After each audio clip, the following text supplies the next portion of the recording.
자리에 계신 분 있으신가요? 오, 예, 예, 꽤 계시네요. 어떠셨어요? 맨 뒤에 계셨던 걸로 알고 있는데, 대구에서 오신 분, 그쵸? 네. 네, 오른쪽 뒤편에, 그쵸? 예. 그때 저는 되게 놀랐거든요. 네, 그렇게 많은 분들이 그 자리에 오실 줄 몰랐어요. 그래서 옆강의실을 이원 생중계하고 복도를 다 채우다 못해 뒤늦게 오신 분들은 내가 이러려고 왔냐 하면서 돌아가신 분도 꽤 계시고 막 난리가 났었습니다. 그날 이후로 일본 출장을 열흘 동안 쉬지도 못하고 미팅을 15번 했고요. 오자마자 다음날 제주도를 가야 된다 해서 제주도 1박 2일을 마 대표님이랑 같이 갔다 왔고요. 지난 주 연휴였죠. 연휴도 3일 연휴도 쉬지를 못했어요.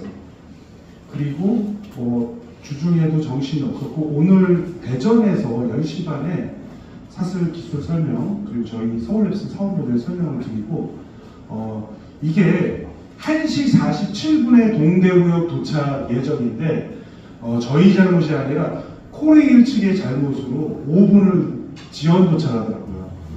네, 그래서 저희가 좀 늦었습니다. 너무 죄송합니다. 요거 끝나고요. 또 다른 데 옮겨야 돼요. 그리고 내일은 부산이고요. 올해는 필리핀 마닐라에서 기술 설명회가 있습니다. 제 나이가 76년생이니까 올해 만으로 47이거든요. 47년 살면서 이렇게 정신 없어 본 게 처음입니다. 그리고 직장 생활은 올해가 20년 되는데요. 직장 생활하고 처음으로 대표직을 맡았어요. 그게 서울랩스고요.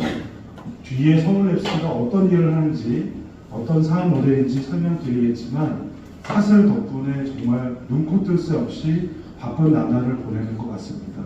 여러분 오늘 1시간 남짓 사슬 블록체인에 대해서 설명드리겠는데 집중해서 잘 들어주시면 정말 감사할 것 같고 그리고 이 블록체인이 많이 당해보셨잖아요.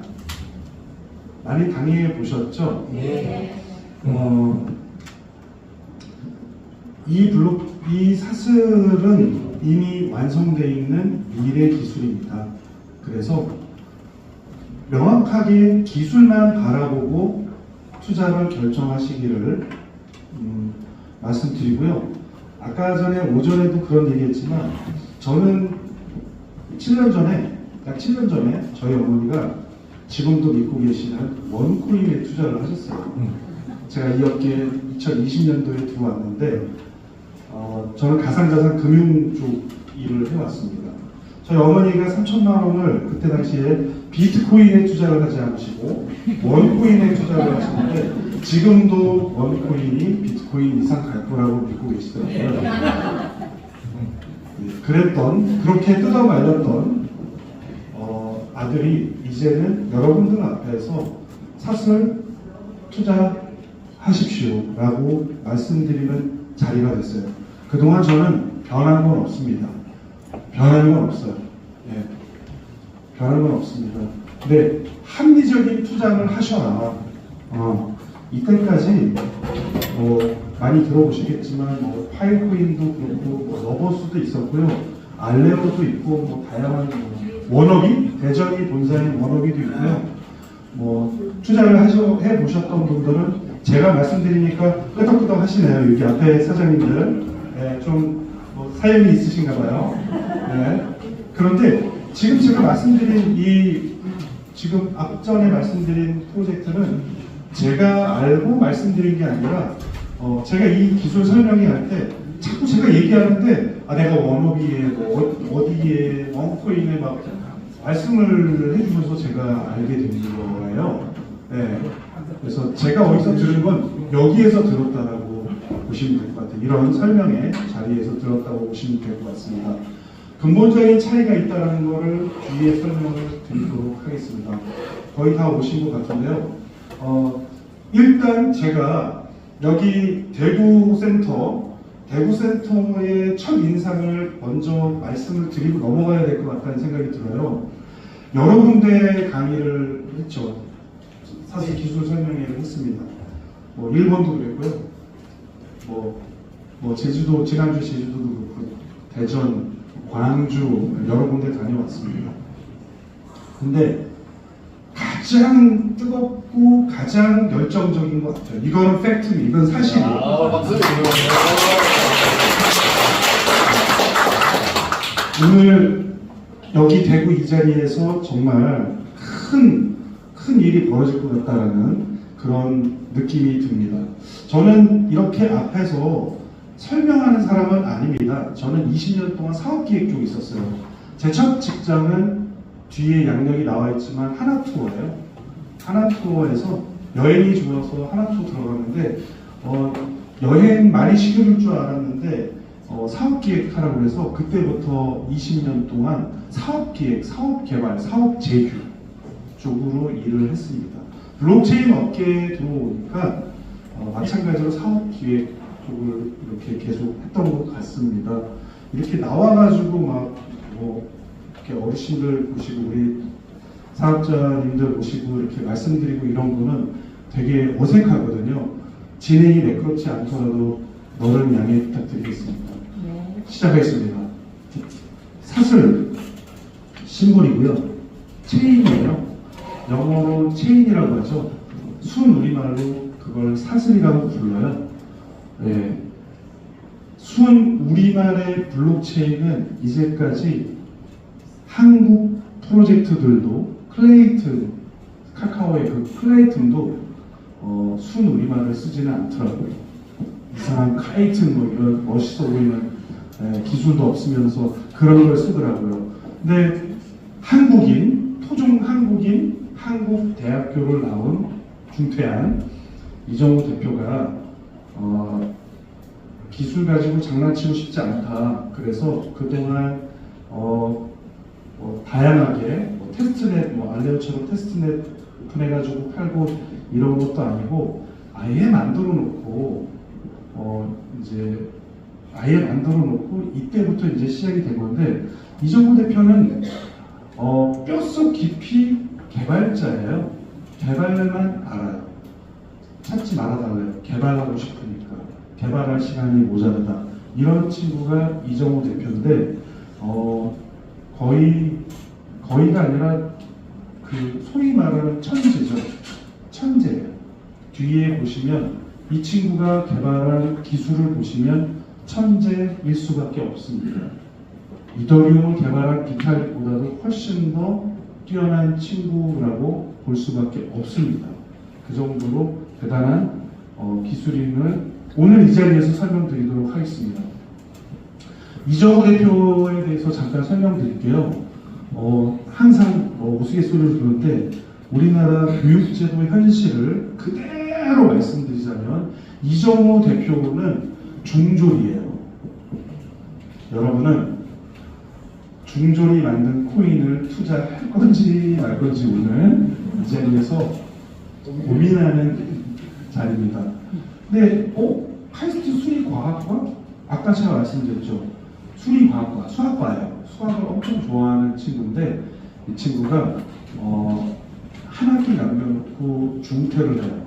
근데 고등학교는 어디를 나왔냐면 대전의 명문 대전과학고를 나옵니다. 대전과학고를 월반을 해요. 2년 만에 수료를 합니다. 조기 수료를. 그래서 19살에 카이스트에 들어가요. 그래서 고등학교는 수료증이 나오지 2년 만에 졸업증이 나오진 않아요.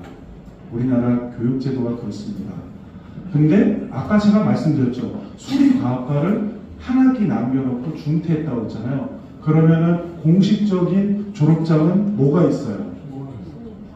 그래서 중졸이에요. 진짜 중졸이에요. 네.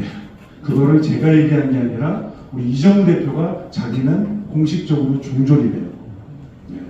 괜찮은 친구죠. 네. 어쨌든 약간 농담 반 진담 반으로 말씀드렸습니다. 이재인 부대표는 서울대 동양사학과 나왔습니다. 동양사학, 동양 역사 이런 거 공부하는 과예요. 수능을 한두 개 정도 틀렸습니다. 같은 대전 출신인데 형이에요. 2살 형. 친척이나 뭐 혈육은 아니고 그냥 2살 많은 사람이에요. 90년생, 92년생. 굉장히 어리죠. 여러분들 자녀보다 어릴 수도 있어요. 정말 천재예요. 서울대 동양사학과는 굉장히 명문과예요. 여러분 다 아시는 업비트 대표는 이서구 대표. 서울대 동양사학과 나왔어요. 그리고 여러분뿐만 아니라 지구에 있는 모든 성인들이 다 알만한 사람, 삼성전자 이재용 회장. 이건희 아들, 지금 회장이죠. 서울대 동양사학과 나왔어요. 그래서 과는 굉장히 유명한 학과입니다. 역사 배우는 좀 별거 아니네가 아니에요. 특히 이재용 대표는 정말 수능을 잘 봐서 본인이 의대, 법대, 정외과 이런 데 가서 출세할 수 있지만 동양사학에 심취해서 동양사 학문이 궁금한 거예요. 동양 역사가 궁금해서 과를 골라간 케이스입니다. 우리 자녀들도 다 그렇잖아요. 대학교 갈 때 과 골라가잖아요. 맞나요? 아니면 성적에 맞춰가나요? 네? 서울대에 있는 모든 과 중에 자기가 갈 수 있는데 동양사학이 궁금하네. 동양 역사가. 그래서 골라간 친구예요. 똑똑한 두 친구가 일을 냅니다. 사설 블록체인을 만들게 됩니다.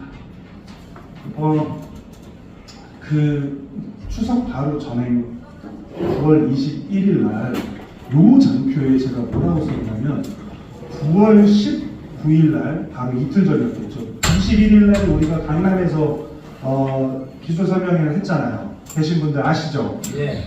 그때 요 장표가 뭐라고 됐냐면 9월 19일 날 일시적으로 이더리움을 돌파했다고 제가 말씀을 드렸고 그때 막 박수가 나왔어요. 박수 치지 마세요. 왜 박수 치지 마시냐고 했냐면 이제는 아예 넘어섰기 때문이에요. 이더리움은 7,300개, 7,500개 지금 하고 있고요. 사슬 노드는 오늘 9,300개를 넘어가고 있어요. 전 세계에서 노드를 운영하는 블록체인 중에서 노드 수가 가장 많이 있는 블록체인은 비트코인입니다. 16,500개 정도 되고 있어요. 비트코인. 혹시 모르시는 분 계시나요? 여러분이 아시는 그 비트코인 3,750만 원 정도 하더라고요. 16,500개인데요. 그 다음에 많은 게 두 번째가 이더리움인데 죄송하지만 이제 지난주부터 완벽히 넘어서 전 세계에서 노드 수가 사슬이 두 번째로 많습니다. 박수 안 쳐도 될 거잖아요. 한 번 넘은 거 가지고 이제 그때 박수 쳤으니까 이제는 더 이상 박수 칠 이유가 없어요. 아예 넘어버렸기 때문에. 제가 봤을 때요. 다음 주에 혹시라도 저를 이 자리에 불러주신다면은 시간이 될지 모르겠지만 아마 그때는 10,000개의 노드수가 넘을 것 같아요. 근데 정말 미치겠는 거예요. 제가 7월 달에 대전에서 처음 지방 설명을 하고 강남에서 이제 하고 그랬을 때는 7월 달에 노드수가 300개였습니다. 사슬의 노드수는 300개, 250개 이렇게 왔다 갔다 했거든요. 근데 저희가 그때 계획을 할 때 연말까지 노드수 2,000개를 우리가 사슬 매니아를 통해서 클라우드 마이닝 상품을 판매를 통해서 2,000개를 목표로 하자라고 하는 거예요. 지금 몇 개라고요? 9,300개? 네. 저희 예측을 너무 벗어나버린 거예요. 사실은 저희 예측이 저희 사슬 매니아가 확보해 가는 노드수로 봤을 때는 그 예측이 맞는데 그걸 간과한 거예요. 뭐냐면 아까 말씀드린 파일코인 채굴하시던 분들이 파일코인이 전기세도 안 나와요. 그리고 알레오 채굴하시던 테스트넷, 그러니까 원 메인넷이 아니라 테스트넷 채굴하시는 분들이 내가 이거 뭐 하는 건지 하면서 대형 채굴장들이 사슬로 돌아서기 시작했는데 돌아서기 시작한 게 아니라 본격적으로 진입을 하다 보니까 걷잡을 수 없이 노수가 증가를 하고 있습니다. 아니 그러면은 조금 더 편하게 제가 말씀드릴게요. 대형 채굴장 노가 그 PC를요 수천 대 들인 사람들이 직원 고용을 하고요, 돈을 어마어마하게 때려받고요, 통신비, 전기세, 운영비 들어가면서 운영하시는 그 대표님들이 미쳤다고 가치도 없는 사슬에다가 채굴을 하시죠. 왜? 왜 하시는 거죠? 아무것도 나온 게 없는데요. 상장도 안 돼 있는데 왜 갑자기 저희끼리 저희 사슴 매니아 클라우드 마이닝 상품 이거 제가 설명하고 7월부터 시작했는데 갑자기 8월부터 시작하더니 9월 달에 본격적으로 하더니 지금은 전쟁이에요. 노드 확보하느라고요. 자기들끼리. 이거 왜 이러는 거예요? 그 사람들은요 다 돈 쓰는 거예요. 지금 돈을 벌고 있지 않아요. 왜? 사실은 지금 상장돼 있지 않습니다. 근데 왜 그러는 거예요? 그 채굴장 경영하시는 대표님들이 돈이 썩어 문드러지는 왜 그러는 거예요? 왜 그럴까요? 앞으로 같이 미래 가치를 본 것 때문이에요. 저는 오늘 그것만 얘기해도 그래요? 그분들은요 채굴에는 진심인 분들이에요. 이게 진짜 채굴이 되는 블록체인인지 가짜인지는 채굴장 운영하시는 대표님들이 더 잘 알죠. 전문적으로 하시죠. 채굴만 하시는 분들은요, 뭐 아시는 분도 계실지 모르겠지만 본지압이 우리나라에서 손에 꼽히는 채굴장이 있어요. 엑스피아라고. 그 회장님도 10년 하면서 비트코인서부터 별의별 거를 다 모두 운영하시고 하시는데 얘 괜찮은 것 같다고 하더니 지금은 난리가 났어요. 거기는 사스매니아 같은 네트워크가 붙어가지고 네트워크도 지금 한 4-5개 생겨나고 있고요. 난리가 났어요. 예. 저희가 하라고 한 게 아니에요. 그렇습니다. 통제가 안 됩니다. 지금 그런 상황이거든요. 구미 가깝습니까? 여기서 구미의 채굴장도 있더라고요. 저희가 모르는 구미 채굴장. 그분들도 파이코인 하다가 돈이 안 되니까 사슬로 물리고 있습니다. 사슬은요, 이 부분이 중요합니다. 블록체인, 요거를 여러분들이 오늘 아시면 여러분들은 저나 저 뒤에 계신 나상용 대표님과 같은 블록체인 전문가가 될 겁니다. 네, 진심이에요. 진짜예요. 요 장표가 정말 중요해요. 특히 저 맨 아래에 있는 블록체인 엔진이라는 게 중요해요. 자동차도 엔진이 중요하죠. 그렇죠? 자동차의 심장이라고 하잖아요. 엔진은 어떤 뭐 시스템이나 아니면 기계나 그 엔진이라고 하는 거는 말 그 자체가 되게 중요하다는 거죠. 근데 블록체인에서 사실 저는 이 블록체인 엔진이 있다는 걸 7월에 알게 됐어요. 사실 블록체인을 접하면서 블록체인 엔진이 있다는 걸 업계 나름 전문가라고 하는데 4년 만에 처음 알게 됐습니다. 부끄럽지만 저는 그래도 덜 부끄러워요. 이 얘기를 이재희 부대표를 통해서 이제 설명을 들었는데 그 자리에 저희 마상용 대표님도 같이 계셨거든요. 근데 저분은 지금 업계 7년 차거든요. 7년 차, 블록체인 업계에 7년 차 이렇게 사업하시는 분들이 거의 없어요. 손에 꼽히는 초창기에 이제 블록체인 업계에 들어오신 분인데 저분도 저랑 똑같이 7월 초에 블록체인 엔진이 있다는 사실을 알게 됐어요.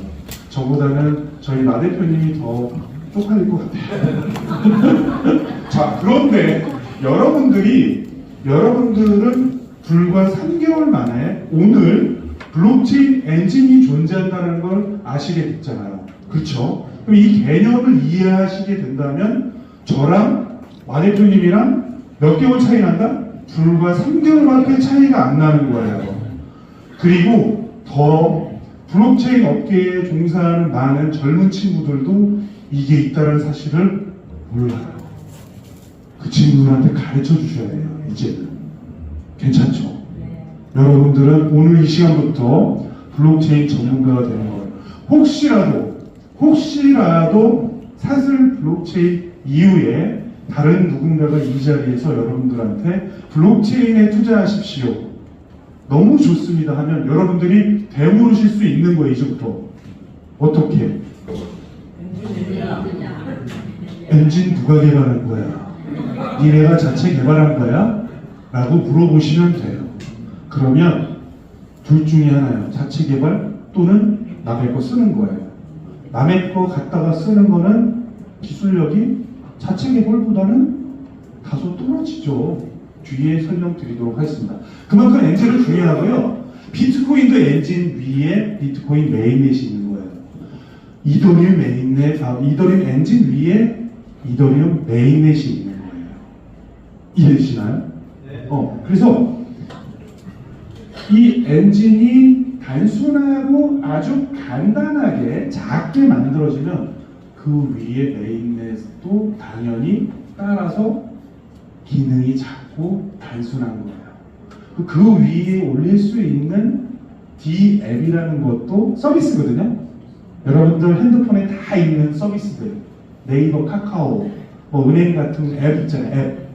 그 앱인데 블록체인 기반이다 해서 디센트럴라이제이션에서 탈중앙 앱, 블록체인 기반의 앱, 네이버 같은 건데 여러분들 깔려 있을 거예요. 가디 깔아놓으신 분들은 그건 D앱이에요. 지금 D앱입니다. 이제 다 아신 거예요. 그죠? 다 아신 거예요. 여러분들이 다 알고 계시던 코인들은 요 메인넷 기반의 이제 코인들이 나온 거죠. 그래서 블록체인 이렇게 되는데 보통 저희는 요거를 혼용해서 이해를 했기 때문에 잘 몰랐던 거예요. 저조차도 그랬습니다. 근데 이렇게 층위는 3단계로 나눠져 있다. 그런데 무엇보다도 중요한 거는 엔진이 얼마나 크고 기능이 많고 잘 만들어졌느냐가 관건이겠죠. 그렇죠. 네. 그래서 여러분들이 이제 거기까지 이해돼서 앞으로 저희 말고 혹시라도 다른 블록체인 프로젝트가 와서 말씀드리면 여러분들은 어떻게 한다? 엔진 어디 거 갖다 쓰는 거예요? 자체 개발했어요? 라고 물어봐도 된다라는 거죠. 그럼 사슬은 어떤 엔진 기반이냐? 뒤에 설명드릴게요. 엔진은요, 사람이 많이 붙어있다고 해서 엔진을 개발할 수 있는 건 아니에요. 사슬 엔진은요, 14만 줄에 해당하는 코드를 집어넣는 거예요. 14만 줄.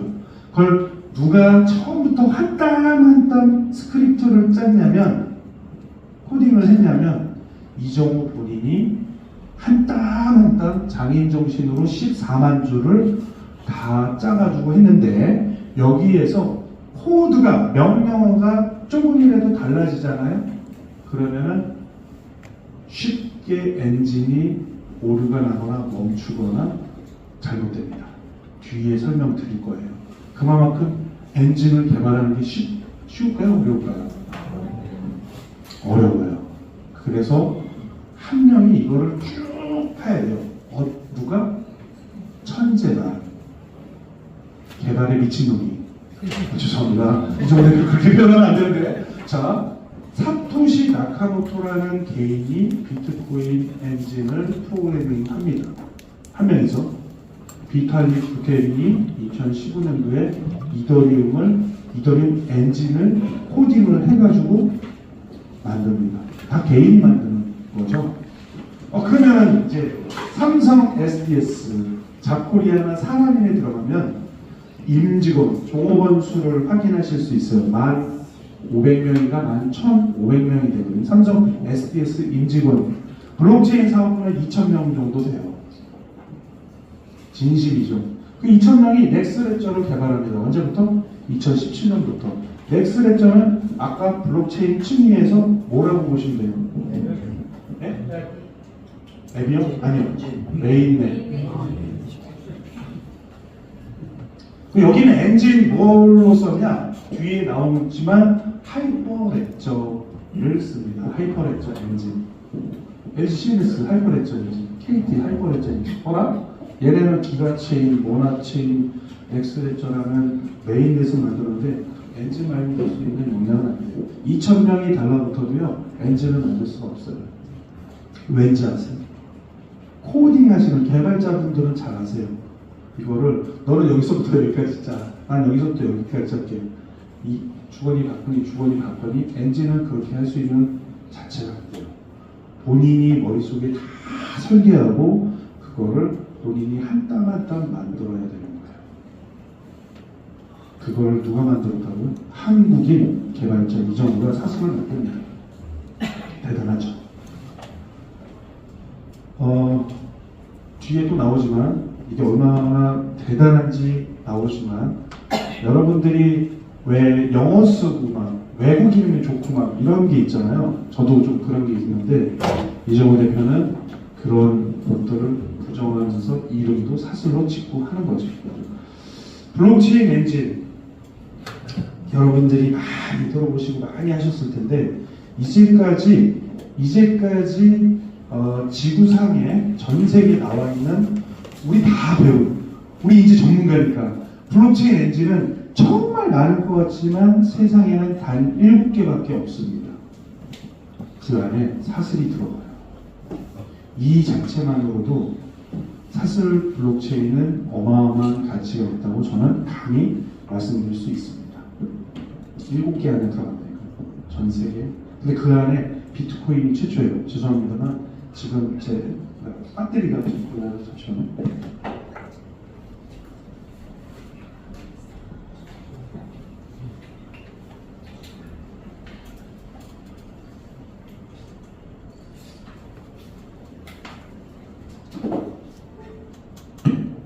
예, 됐습니다. 오전에 충전을 못 시키고 하다 보니까 자 비트코인, 이더리움 할 뻔했죠. 이오스, 텐더미트, 솔라나가 나오는데 뒤에 솔라나는 기억해 두세요. 제가 어떻게 요놈을 깔 건지 객관적으로 사실에 입각해서 얘는 깝니다. 그 다음에 사슬이에요. 그런데 비트코인, 이더리움 이더리움 기반의 얘네 할 뻔했잖아. 이오스, 텐더미트, 솔라나는 얘를 약간 변형을 해서 얘 엔진, 이더리움 엔진을 변형해서 만든 거거든요.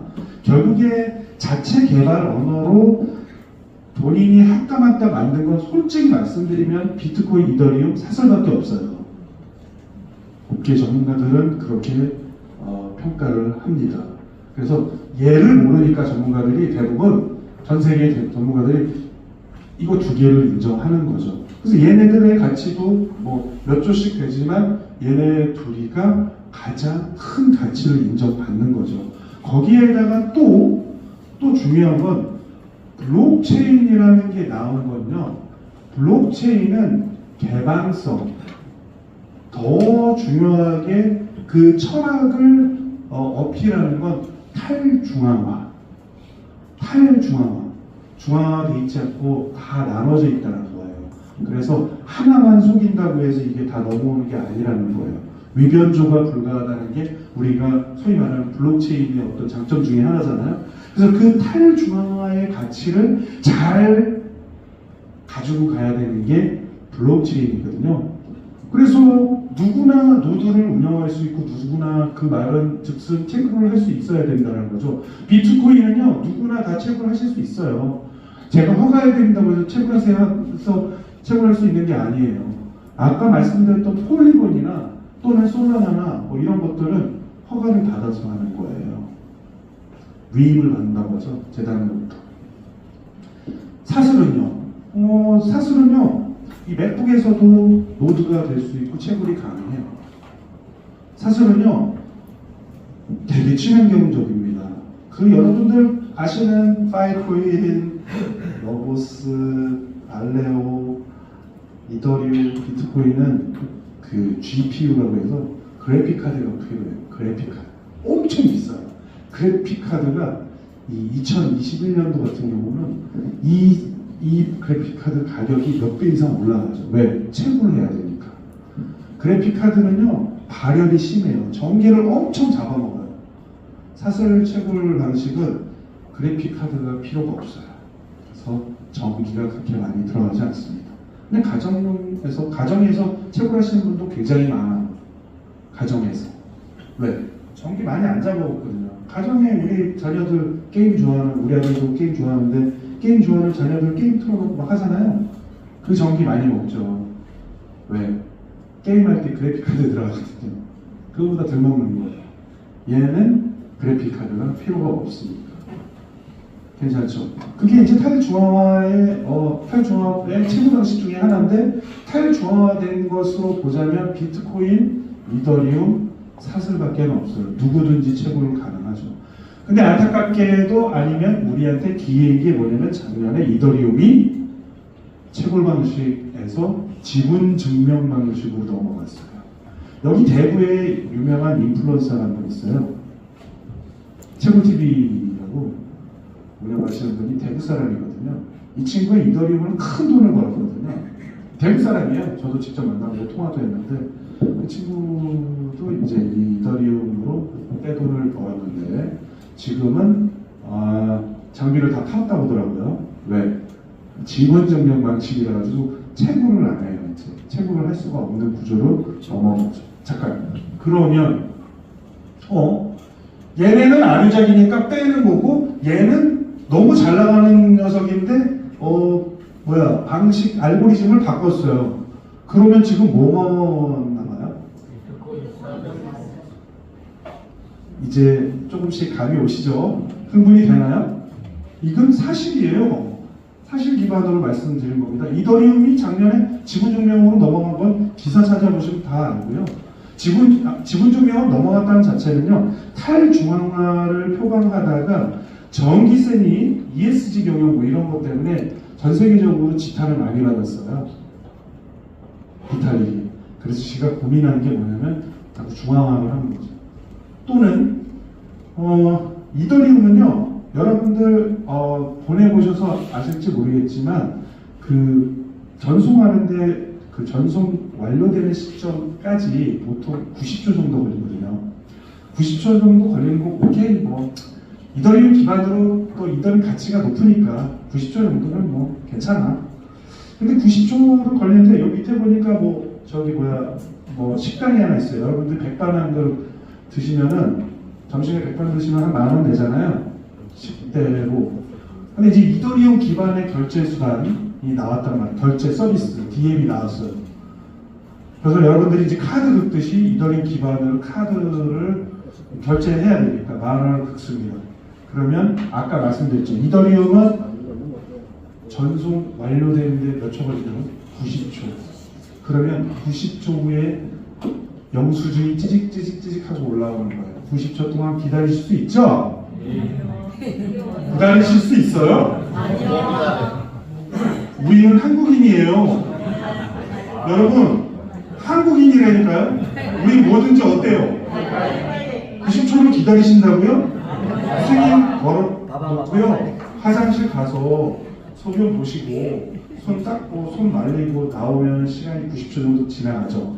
그래서 이더리움 기반의 결제 서비스가 나오면 여러분들은 식당에 가셔가지고 식사한 다음에 항상 무조건 화장실을 가야 돼요. 90초를 써야 돼요. 안 그러면 미쳐. 돌아버린다니까요. 왜? 우리는 코리안이잖아요. 90초 못 기다리잖아요. 그래도 다행이야. 그런데 백반이 10,000원인데 전송 수수료를 내야 돼요. 얼마를 내야 돼요? 3,000원에서 10,000원이에요. 백반 10,000원짜리를 드시는데 90초 승인 떨어져 영수증 나올 때까지 90초를 기다려야 되고 백반 먹은 만큼의 전송 수수료를 부담을 해야 되는 현실이 이더리움인 거예요. 가능하시겠어요? 사슬이요? 4에서 8초. 요즘 자꾸 빨라졌대. 그렇게 안 빨라져도 되는데 이종우 대표가 열심히 개발을 하나 봐요. 더 빨라졌나 봐요. 4에서 8초면 리플이라고 있어요. 리플 속도가 그 정도 나옵니다. 여러분들 해외 전송할 때 리플로 변경해서 보내고 하거든요. 리플이 수수료도 싸고 빠르다고 해서 뒤에 리플을 소개해 드릴 건데 리플 속도가 사슬이 나오고 있어요. 사슬은요, 전송 수수료 사슬 1슬이 혹시 사슬 가지고 계신 분 있어요? 코인, 사슬 코인? 네. 아, 그래요?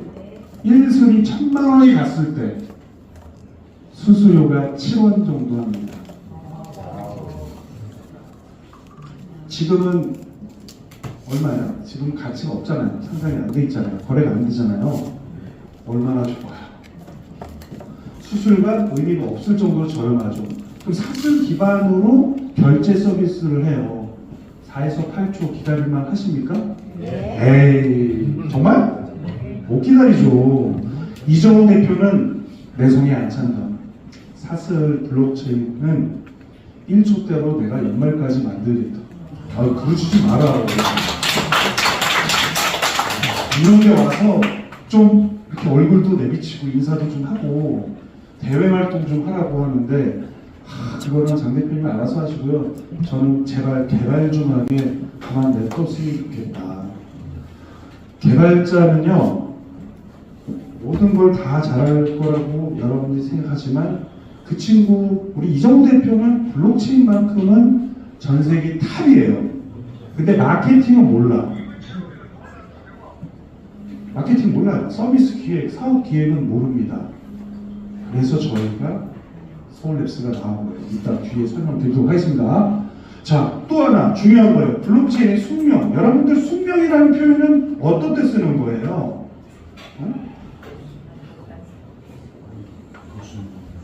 꼭 지켜야 되는 거잖아요. 꼭 지켜야 되는 거. 숙명. 꼭 지켜야 되는 거. 블록체인도요, 숙명이 있습니다. 숙명. 뭐냐면요, 블록체인이라는 거는 말 그대로 블록이 계속 주기적으로 생성이 돼야 되는 거예요. 블록은요, 그 블록 안에 데이터를 집어넣어요. 블록이 생성될 때마다 거래 데이터, 전송하면 전송 데이터, 수수료 데이터, NFT, 다양한 서비스와 관련된 거래 데이터들을 그 블록이라는 사이즈 안에 집어넣는 게 블록이거든요. 그래서 이 블록이 자꾸 생성되어 줘야지 거래나 이런 게 일어났을 때 거기에 들어간단 말이죠. 근데 중간에 끊겨요. 근데 거래가 되고 있단 말이에요. 제가 우리 여기 계시는 여사장님한테 슬코인을 100만 슬을 보내드리는데 블록이 멈췄어. 근데 그 데이터가 안 들어가요. 그러면 이게 어떻게 되는 거예요? 난리가 나는 거죠? 그렇죠? 그게 얼마나 중요해요. 참고로 비트코인 지난 15년 동안 블록 생성이 멈추지 않았어요. 이더리움 멈추지 않았어요. 사슬 멈추지 않았어요. 그만큼 중요합니다. 블록 생성은 절대로 멈추지 말아야 되는 거예요. 그렇죠? 여러분들이 이제 다 이해하신 거예요. 자, 그런데 제가 앞단에서 설명드렸던 이거 기억하시라고 했던 솔라나 어디 있어요? 솔라나. 어라? 솔라나. 2월 27일이에요. 앞에 분 보이시나요? 올해 2월 27일 날 제목이 뭐냐면 또다시 멈춘 솔라나 네트워크 재부팅 시도. 네트워크 재부팅? 여러분들 재부팅이 뭔지 아세요? 여러분들 가정에 다 있는 데스크탑에 보면 버튼 하나 있을 거예요. 전원 버튼 말고 리셋하는 그 재부팅 버튼이 있거든요. 그 PC에 쓰는 용어거든요. 이게 재부팅하는 게 PC에 쓰는, 블록체인에 쓸 수 없는 용어예요. 제가 말씀드렸잖아요. 멈추면 된다고요? 안 된다고요? 그 숙명이라고 말씀드렸죠. 얘가 지금 얼마 하는지 아세요? 솔라나가? 예? 3만 원이요? 유통 총액이 얼마인지 아세요? 예? 10조 하는 놈이 재부팅? 또다시 재부팅. 예? 이거를 어떤 분들은 10조는 그만큼 돈이 거기에 몰렸기 때문에 10조라고 그러는 거거든요. 여러분들 투자했는지 모르겠지만 세상에 많은 사람들은 큰 컴퓨터 재부팅하는 솔라나에 10조를 때려 갖고 있는 거죠. 이게 말이 안 되는 거예요. 클레이튼은 더 웃깁니다. 요 클레이튼 그 이사장이에요. 이사장 뭐 사장 같은 놈이겠지. 뭐라고 얘기하냐면은 메인의 중단 3년간 딱 2번뿐, 숙명이라니까 2번뿐이래. 이렇게 언론 장난을 치고 있는 거죠. 2번뿐? 3년간 번 못 쳤다니까요. 2번씩이나. 네? 그러니까 클레이튼이 장사가 안 되죠. 클레이튼은 계속 쪼그라들고 있어요. 여러분들은 클레이튼을 사는 게 아니에요. 클레이튼은요, 김치코인이에요. 여러분들이 당했던 것 중에 하나예요. 김치코인. 사실은 김치코인이 아니에요. 한국인이 개발했지만 김치코인이 아닙니다. 대한민국 대표 블록체인. 차원이 다른 거예요. 클레이튼은요, 그 카카오, 여러분들 다 깔고 있는 카톡 있잖아요. 카톡. 그 회사 계열이란 말이에요. 여러분들 다 아는 대한민국 최고 IT 거대 공룡 기업, 그쪽이랑 연관된 그 클레이튼 엔진, 이더리움 거예요. 뭐 대단한 천재들이 그 안에 막 엄청나게 공부 잘하고서 막 좋은 대학 나오고 그런 카카오 애들이 만든 블록체인 클레이튼 엔진이 어디 거다? 이더리움이고 엔진 만드는 기술이 없다는 거야. 폴리곤. 얘는 제가 7월 달부터 계속 잘고 씻고 있어요. 7월 달에 제가 여러분들한테 들으셨는지 모르겠지만 7월 달에 제가 여기서 설명드렸을 때 폴리곤이 얼마였냐면 9조였어요. 유통 총액이. 발행돼서 유통되고 있는 시총이 9조 원대였어요. 지금요 3조가 빠졌어요. 지금 6조 정도 하고 있어요. 3개월 만에 3조가 빠졌어요. 왜 그런지 아세요? 제가 엄청 씹어댔거든요. 너무너무 만만해가지고 그때부터 제가 엄청 얘를 까고 다녔거든요. 그랬더니 소문이 나는지 이거 한 3조 정도 빠졌어요. 그때죠. 엄청나게 많이 빠진 거, 30% 이상 빠진 거니까. 그쵸? 왜 그런지 아세요? 여기도 그렇잖아요. 2시간 넘게 중단, 폴리곤. 얘네는 중단되면 안 되는데 왜 중단된지 모르겠어요. 노드가 500개밖에 안 돼요. 10분의 1도 안 된다니까요, 이제는. 사슬에. 7월달에 시작할 때는, 이제, 7월달에 저희가 시작할 때는 얘네도 한 200개 됐으니까 거의 비슷했거든요. 근데 지금은 500개, 얘네는. 네, 저희는 9,000개 넘었죠. 근데 얘네는요, 허가를 받아야지 노드를 굴릴 수가 있어요. 허가를 받아야지. 그러니까 뭐냐면, 허가를 받는다라는 거는 또 노드가 몇 개 없잖아요. 클레이튼은 35개예요. 35개. 이거 블록체인 아니에요, 여러분.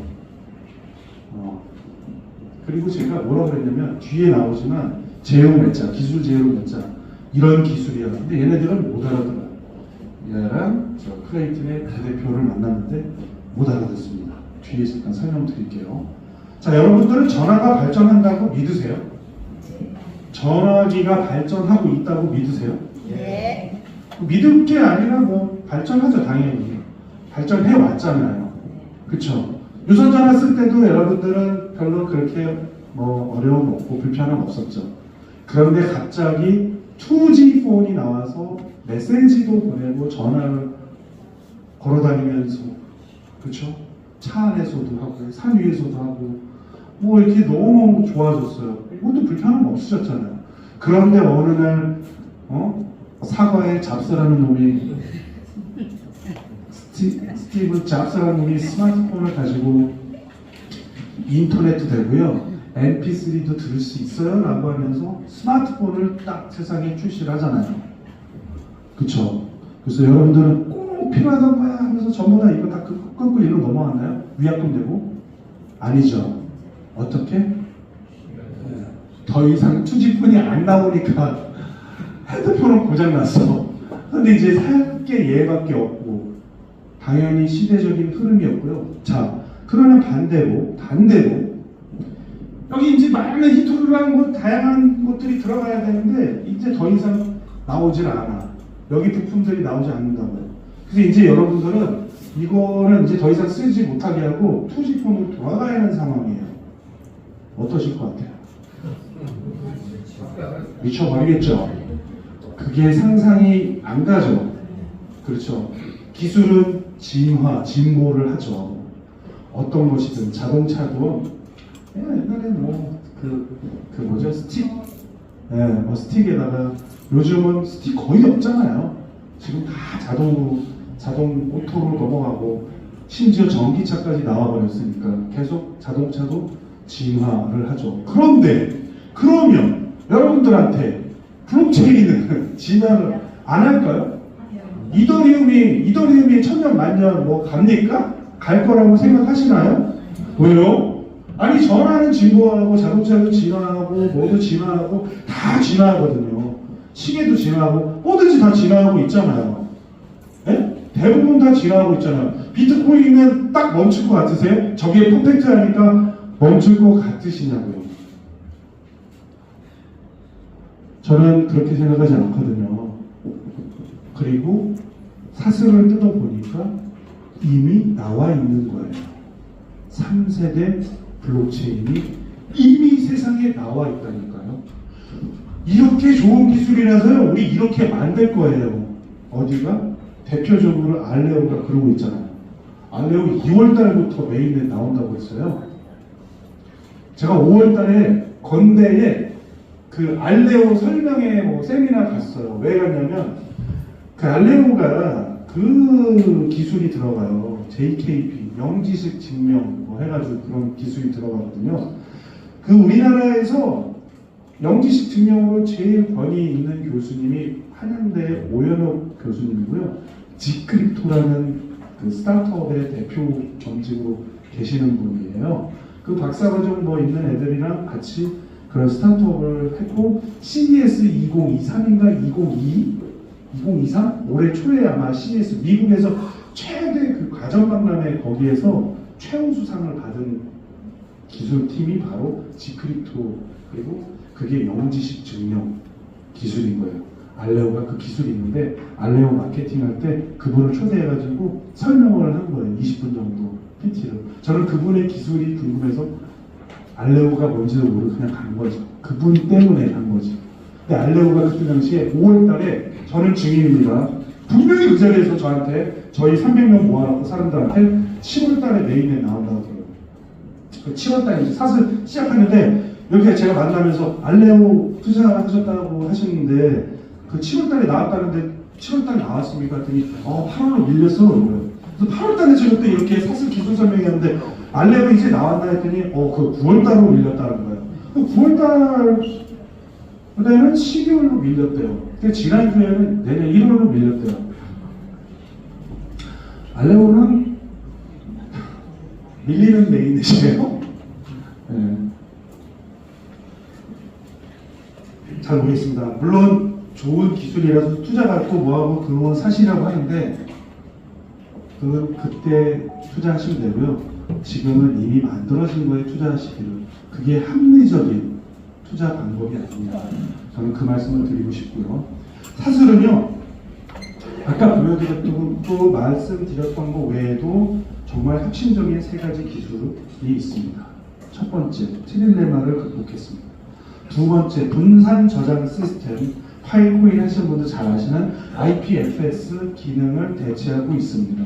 브릿지가 필요가 없어요. 브릿지, 다리 있잖아요. 다리가 필요 없다고. 첫 번째, 트릴레마, 블록체인 트릴레마. 여러분들 음악 시간에 보면은 다 한 번씩은 두들겨 보셨잖아요. 트라이앵글, 이 삼각형. 딜레마는 아시죠? 이걸 할 거냐, 이거 할 거냐. 어떻게 그런 딜레마. 세 가지의 딜레마. 그걸 합쳐서 트릴레마라고 하는 거예요. 지난 15년 동안 블록체인은요, 저 세 가지 확장성, 탈중앙화, 보안성을 다 골고루 갖추고 요것들을 만족시키는 블록체인은 나오지 못했어요. 비트코인, 이더리움도 그러합니다. 위에 나와 있어요. 요 디센트럴라이즈, 요거는 탈중앙화, 요거는 보안성, 요거는 확장성. 확장성은 속도 개념이라고 보시면 돼요. 속도, 이더리움 속도 떨어져요, 안 떨어져요? 그러니까 여기서 먹은 거죠. 비트코인은 10분에서 60분 걸리니까 속도 면에서 떨어지죠. 그러니까 저쪽에 포지션이 되어 있는 게 맞죠. 그쵸? 근데 사슬은 얼마나 걸려요? 사슬은 4에서 8초. 제가 리플 정도 나온다고 했죠. 리플 정도. 이오스는 아까 우리 보셨죠? 블록체인 엔진. 그쵸? 하이퍼레저도 블록체인 엔진 설명드릴 때 지구상에 나와 있는 엔진 7가지 중에 2가지 얘네들이 지금 여기 있는데 얘네들은 지금 못 포기를 했죠? 탈중앙성을 포기를 했죠. 그럼 얘도 사실 일로 가든 하여튼 이쪽 어딘가로 가든 이래야 되는데 얘도 탈중앙을 포기했다고 돼요. 이건 제가 만든 자료가 아니에요. 업비트에서 만든 자료예요. 어쨌든 탈중앙을 포기한 거죠. 근데 사실은 뭐라고 말씀드렸죠? 누구든지 채굴을 할 수 있고요. 중앙 서버가 없습니다. 갈이라는 지갑도 중앙 서버가 없어요. 그 서버 자체를 블록체인에다 올려놨기 때문입니다. 어마어마한 기술이죠. 그래서 이 삼각형 안에 들어갈 수 있는 블록체인은 사슬밖에 없습니다. 현재까지는 없어요. 사실이에요. 근데 이정우 대표는 이것도 만족을 못하겠다. 더 빨라야 된다. 리플보다 더 빨라야 된다. 그래야지 세계의 결제 시스템을 사슬 블록체인으로 전 세계가 이 결제 시스템을 사슬로 할 수 있다라고 얘기하더라고요. 근데 저도 안 믿겨지는데 다 연구를 해놨대. 개발만 하면 된대요. 왜 안 믿겨지냐면 사슬 노드 중에 하나가요. 브라질 상파울로에 있거든요.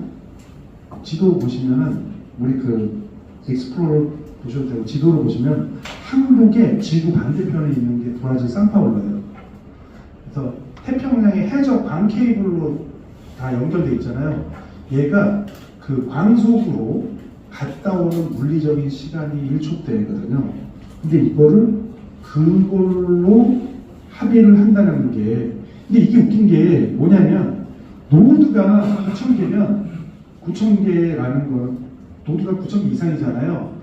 제가 우리 사장님한테 슬코인을 보냈는데 받으시는 거는 받으셨다라는 거는 어떤 거냐면 9,000개의 노드에 그 데이터가 다 저장돼서 합의가 이루어진 게 완성이 돼서 보내지는 거거든요.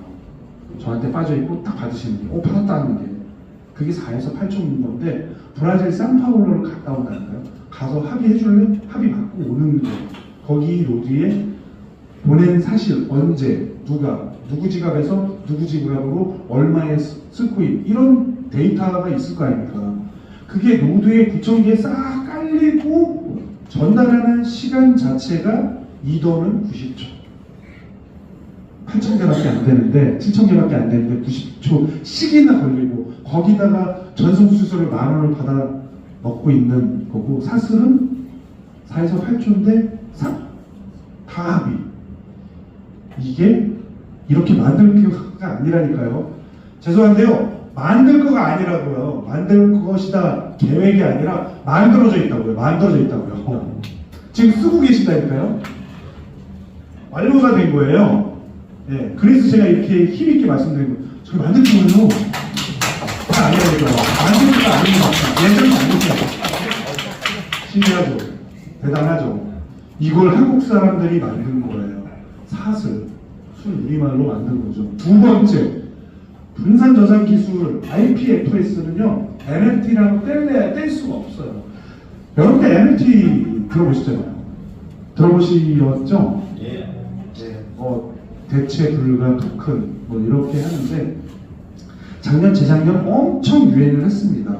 자, 이 장표는 전 세계에 나와 있는 모든 블록체인들이 쓰는 NFT 발행 방식. 이더리움, 폴리곤, 아바란체, 클레이튼, 뭐 여러분들이 아는 블록체인들은 다 이 방식을 씁니다. 여기에 여러분들이 친숙한 파일코인의 IPFS 분산 저장 시스템에 뭘 넣느냐면 오리지널 파일을 넣는 거예요. 오리지널 파일을. 그 오리지널 파일이 가치가 지루한 원숭이 오리지널 파일 가치가 한때 5억이 가고 비플의 무슨 뭐 오리지널의 머시기가 760억 가고 그 오리지널 파일 이거를 어디에다가 넣냐면은 이 분산 저장 시스템에 넣잖아요. 넣은 주소가 있어요. 그 주소는 텍스트로 되어 있거든요. 그래서 발행자가 누구고 네가 주인이다. 그리고 어디에 집어넣었다. 요거는 텍스트로 돼 있으니까 요거를 요 정보를 블록에다가 저장하는 게 기존에 나와 있는 지구상의 모든 NFT가 이 방식을 씁니다. 왜? 왜 이럴까요? 왜? 이 오리지널 파일이요, 여러분들 핸드폰으로 셀카 찍으면 3메가에서 4메가거든요. 3메가, 4메가 하잖아요. 용량이. 카톡 보낼 때 용량 나오잖아요. 한 3메가 나오죠. 친구한테 셀카 찍어서 보낼 때 3메가 나오죠. 근데 이더리움 기반이니까 이더리움 기반의 이 블록은 100kB밖에 안 들어가요. 그래서 사진 3메가짜리를 넣으려면 얘가 얼마나 커져야 돼요? 30배 이상 커져야 되나요? 그래서 못 넣는 거예요. 그러니까 애들이 잔머리를 부리고요. 요거 어떻게 하지? 해서 나온 게 IPFS. 여기다가 쿠션을 매겨가지고 요거 매긴 정보만 집어넣으면 NFT로 인정. 이렇게 잔머리를 쓴 거죠. 왜? 왜 그렇게 잔머리를 쓴 거죠? 기술이 떨어져서 그런 거예요. 기술이 떨어져서. 사실은요, 가디 지갑 깔아보신 분 있으시죠? 가운데 밑에 버튼 누르면은 NFT 그 발행할 수 있는 기능이 있는 거 아시나요? 있어요. 쓸 수 있어요. 여러분 생각 찍은 다음에 그거 미팅 해보세요. 발행해보세요. 발행되거든요. 사실은요, 이미 상용화 돼 있습니다. 이런 방식으로 돼 있어요. 유일하게 지구상에 나와 있는 모든 블록체인 중에서 유일하게 이 방식을 씁니다. 어떻게 하냐면, 여기 지금 검은색 잘 안 보이는데 오리지널 파일이 현재는 캡을 씌워놨는데 20메가까지. 20메가면요, 제 표지 잡지 블록체인 투데이 10월호에 제 얼굴이 나왔는데 그게 8메가 정도 하는데 그보다 훨씬 더 고화질로 해도 20메가면 꽤 웬만하면 다 집어넣어요. 여러분들 셀카니 계약서니 뭐 이런 것들 다 용량이 적거든요. 3D 이런 거, 동영상, 음원 이런 것도 들어가요. 그런 것들을 어떻게 하냐면 잘 들으셔야 돼요. 물리 시간에 여러분들 그거 있잖아요. 우리 뭐 물체나 뭐 목을 구성하는 기본적인 단위 있잖아요. 분자 들어보셨어요? 분자? 분자보다 더 작은 단위를 원자라고 하거든요. 그건 아시잖아요. 그렇죠? 분자, 원자 들어보시잖아요. 분자보다 더 작은 단위. 우리가 눈으로 볼 수는 없어요. 그렇죠? 근데 우리는 분자, 원자 단위의 합산의 상위의 분자들이 모여서 장도희라는 사람이 실체가 보이는 거잖아요. 여기까지 이해되시죠? 사진, 음원, 특히 사진, 동영상도 마찬가지예요. 마찬가지예요. 여러분들 사진 찍을 때 기술이 결국에 디지털화 하잖아요. 디지털화. 그래서 그걸 뜯어보면 어떻게 돼 있냐면 데이터들이 이 난소 코드로 쭉 돼 있단 말이에요. A, B, C, D 숫자 뭐 이렇게 쭉 돼 있어요. 그거를 쪼개가지고 사실은 500kB거든요. 이 블록 사이즈가 이더리움의 5배예요. 그 데이터들, 텍스트 데이터들을 500kB 단위로 쪼개가지고 분산해서 얘네 조각을 해가지고 얘네들한테 직접 집어넣어버려요. 기술 시연이 가능해요. 그리고 지금 이미 나와 있어요. 상용화돼 있다니까. 그렇게 저장하는 방식으로 가디란 지갑에 쓰고 있는 거예요. 그러니까 차원이 다르죠. 직접 블록에다가 집어넣는 거예요. 파일을. 이더리움 안 돼요. 폴리곤 클레이튼 이거 이해 못해요. 이게 어떤 꼴인지 아세요? 이더리움 폴리곤 얘네들이 투지폰 만드는 개발자들이란 말이에요. 그죠? 근데 제가 찾아가가지고 아이폰을 내밀면서, 스마트폰을 내밀면서 이거 좀 분석해달라고 얘네들이 분석할 수 있어요? 없어요? 모르는 거예요. 지금 그런 상황이 이거예요. 근데 여러분들 아신 거예요.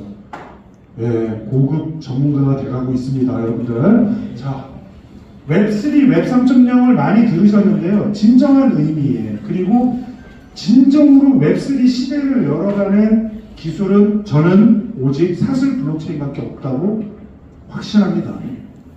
확신합니다. 그리고 또 모르죠. 나중에는 몇 년이 흘러서 사슬 다음이 나올지 모르겠죠. 그렇잖아요. 네, 기술은 진보하니까. 네, 현재까지는 웹3 시대에 그 모든 것들을 가져올 수 있는, 그리고 실현